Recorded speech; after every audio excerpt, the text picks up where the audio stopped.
ராமநாதபுரத்தில் நடக்கும் இந்த புத்தக திருவிழாவிற்கு வந்திருக்கும் அனைவருக்கும் இன்னைக்கு சிறப்பு வாய்ந்த அறிவார்ந்த பேனாவை பற்றி நாங்கள் சில கருத்துக்கள் சொல்ல வந்துள்ளோம். தந்தை பெரியாரை மாணவராக அறிஞர் அண்ணாவின் தம்பியான 14 வயதிலேயே சமூக மேம்பாட்டு பணிகளில் தன்னை முழுமையாக ஈடுபடுத்திக் கொண்டவர் கலைஞர்.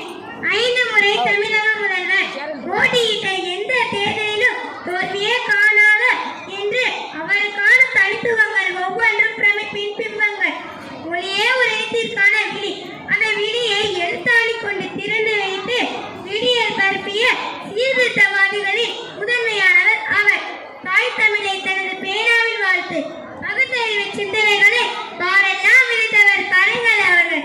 அவரது கரங்கள் தீட்டிய மந்திரி குமாரி, மருதநாட்டு இளவரசி, பராசக்தி, பணம், கரோகலா, கலைக்கல்லர், ராஜாராணி, ரங்கோன் ராதா, பூம்புகார், தூக்குமேடை, புதுமை பித்தன், புதையல், நீதிக்கு தண்டனை, காலைவன ரோஜாக்கள், பாசப்பறவைகள், ஒரே ரத்தம் ஆகியவை காலம் கடந்தும் பகுத்தறிவாளர் பரப்பிக் கொண்டிருக்கிறது.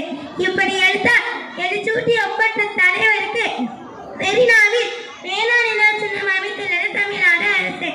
கலைஞர் கருணாநிதி அவர்கள் என்றாலே எதிர்பார்ப்பும் மட்டுமின்றி எதிர்ப்பும் தொடர்ந்தது. அந்த எதிர்ப்பை எல்லாம் உடையெழுந்தும் வகையில் கலைஞருக்கு பேனா நினைவு சின்னம் அமைத்துள்ளது தமிழக அரசு. அது மட்டுமா, பொழுதுபோக்கும் துறைகளில் சமூக நீதி பரப்பிய கருணாநிதி அவர்கள் தனது பேனா கொண்டு செய்த சாதனைகளில் பட்டியல் கணக்கில் அடங்காது. வள்ளுவர் கோட்டத்தை உருவாக்கியது கலைஞரின் பேனா, நைட்டர் பார்க்கை வடிவமைத்தது கலைஞரின் பேனா, பூம்புகாரை உருவாக்க திட்டமிட்டிருந்தது கலைஞரின் பேனா, லட்சக்கணக்கான பட்டதாரிகளை உருவாக்கியது கலைஞரின் பேனா. மொத்தத்தில் தமிழ் சமுதாயத்தின் தலையெழுத்தாயே மாற்றியமைத்தது கலைஞரின் பேனா. கலைஞரின் பேனா புரிந்த போதெல்லாம் தலை நிமிர்ந்த தமிழகம் என்பது ஒரு சொல்லாடல் மட்டுமல்ல, பெரும் செயற்களாக்கம் என்பதே உண்மை. இந்த வகையில் 6 தொகுதிகள் கொண்ட 4162 பக்கங்களில் வாழ்க்கை வரலாறு, 75 திரைப்படங்களுக்கு கதைவசனம், அறிவார்ந்த அரசியல், சிந்திக்க வைக்கும் நாவல்கள், சிறுகதைகள், கட்டுரைகள் என்று எழுத குவித்தது கலைஞரின் பேனா. அந்த பேனா கடற்கரை அயலுக்கு நடுவே சிலையாக நின்று 1000 இளைஞர்களின் எழுத்துண்டு.